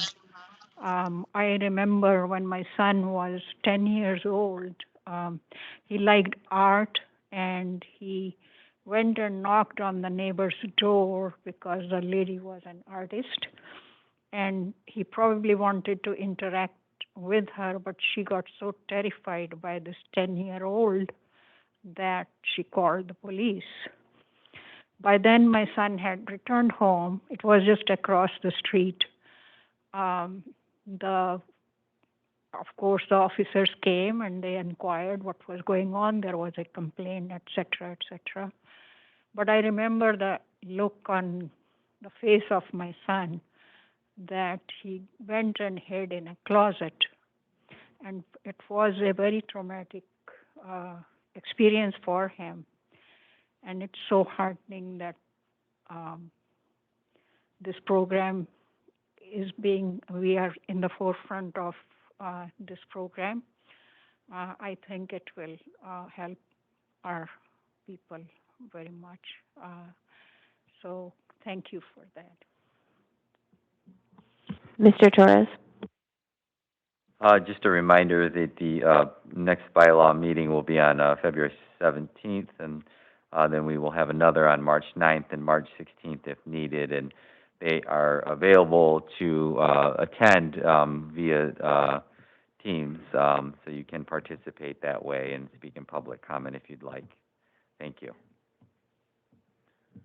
Ms. Newman? Ditto on what's been said ahead of me, but I also wanted to say I really appreciate the work that we do. And sometimes when there's so many different problems and so many different issues, it can seem overwhelming, but I still appreciate our system and what we do, and the fact that we just have to keep plugging away, and I'm more than hopeful that we'll prevail this time, like we did with the 298, because it's right. It's right for people. What they're trying to do is not right for people. Also, Representative Brayback is doing a summary of the listening tours that she did. She's a Democratic representative that went all over the state, and she's ready to report out on that. It'll be this coming Friday at 10 a.m. If anyone is interested, let me know, and I can forward the information to you so that you can hear her conclusions. She's a retired psychologist, and she has dealt with Medicaid health plans on a regular. So what I've seen preliminary is very encouraging, and I hope that they're able to develop an alternate plan that's more in line with our values. So if anyone is interested, just let me know, and I can send the flyer to you. Thank you, and have a good night. I do want to note that there is a hand up for public comment. Would you like me to resume with public comment, or? Let's do that. Okay. The gentleman's name is Mark Kroll. I believe his hand is up still. Mr. Kroll, yeah, if you want to unmute. Hello, can you hear me? Yes. Okay. First off, thanks. This is my first attending the first board meeting, and I didn't really know the process. So, and I got dogs barking here. So, but anyway, thank you for taking my comment. And I just wanted to bring to the attention, and I'm sure it's not new to the board, is I'm the father. My wife and I have a son, 2 kids, one son with autism, who's who receives direct care services through ultimately through MORC, and just what has happened transpired over the last couple of years. Originally, we had 7 caregivers that could alternate and cover the hours. There is aggression, so my wife can't be at home alone with him. In the instance there is aggression, so there has to be someone here to work with him. He's made tremendous progress coming out of a 1.5-year hospital stay at Hawthorne Hospital. He's made tremendous progress. But with COVID and all of the things that have gone on in the world, we're down to 1 staff member. And the company we use has multiple residents in private homes that they look after. Their workforce is down to 25% of what they had pre-COVID.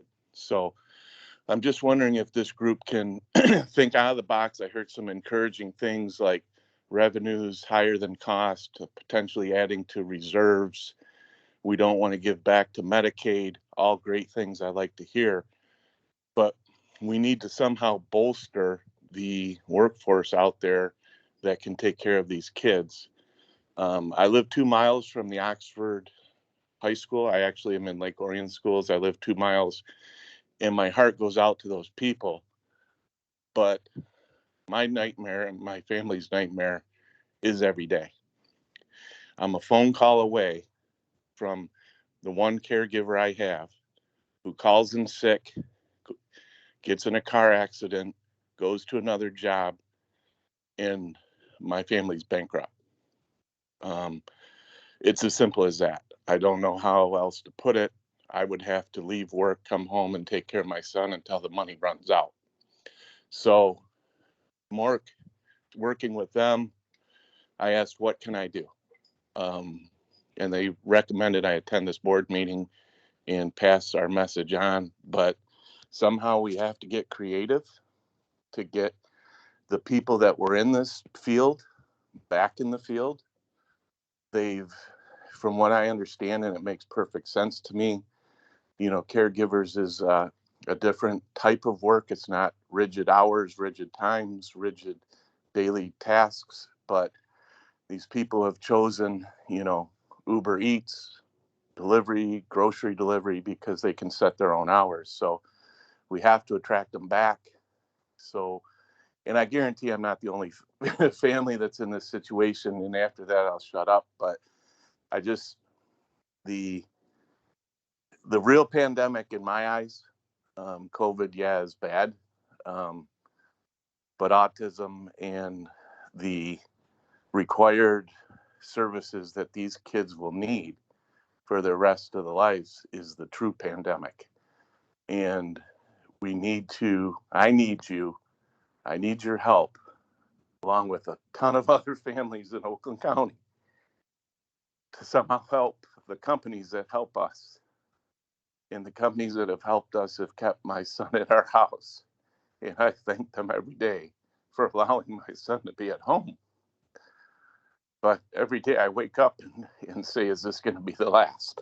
So I just wanted to reach out and please, whatever we can do.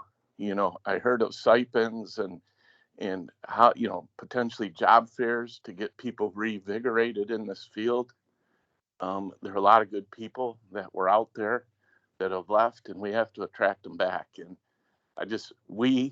myself, my wife, my son, and a whole bunch of other families need your guys' help. And that's all. And I thanks for taking my message after I was supposed to. I apologize for that. Thank you. Mark, I just want to say thank you for your comments, and we've noted it, and we have a way to reach back to him. Great. So we will do that. And thank you for your comments. Dr. Taub? Thank you. I have no real comments. I hope everybody enjoys the big storm we're going to have Thursday and Friday. What? Mr. Collins? Yeah, two quick items. First, continue to be encouraged by our work with law enforcement and the mental health training. I think coming from a law enforcement family, it's very encouraging, and I know it's needed. I talked to officers about it. So whatever we can do to continue to expand that CIT program, I think that would be very positive for Oakland County. The second thing is, I had the occasion earlier this week to be at the Kaldian Community Foundation building at 15 in Ryan. I won't go into the details. Tremendous foundation that services many people in their community, including refugees, with citizenship, English classes, but also outreach to health and mental health services. What I found out was that they do work with our counterpart in Macomb. However, 30% of the people they serve are from Oakland County. So I would just ask, and I would be glad to do the introduction with their executive director, for them to have to go all the way to Macomb County to get those services when they're here. I think it's just a question of choice, whatever people want to do. But I did mention to the executive director what we do, and he was interested in perhaps some contacts so they could help develop and expand that network for people who live both in Macomb and Oakland. So if I'd be glad to, whoever Dana you want to put me in touch with, we'll work that out and then get people together. Okay, thank you.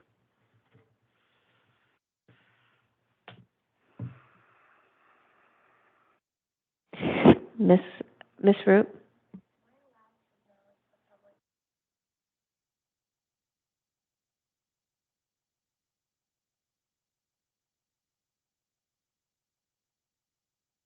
Thank you.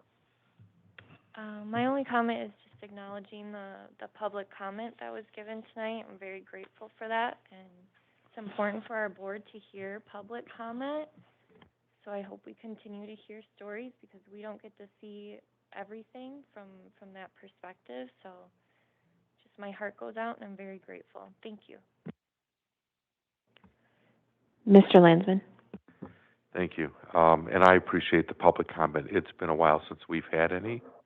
So it's nice to get feedback, good, bad, or otherwise, of how well we're doing or where there's need, et cetera. So I'm hoping that people that are listening take that to heart and join us in our meetings, either remotely or in person. Tonight there was, I appreciate all the folks that did their presentations and prepped from the meetings from the committee as a whole. So thank you and the staff that delivers. There was a question about labor shortage and MSWs, social workers, and I know from personal experience that MSWs in the programs at U of M, University of Michigan, Grand Valley, Wayne, and Oakland all have field placement challenges. They can't always find places for their master's folks, and I just thought that might be an excellent way to get them into the fold here, put them to work with or without a stipend, where we need them to help for either us internally or for our core providers and direct providers, and then perhaps from there, they decide that they want to work with us. We decide we want them to work for us, and it's a win-win all the way around. So just a thought, and with that, that's my comments. Anyone else with comment from the board? If we've covered it? Okay. Then last is adjournment, and since we have no other items on the agenda, I'll look for a motion to adjourn. Thank you, Ms. Newman. Support. Thank you, Mr. Cowan. Any discussion? Okay, we are in adjournment.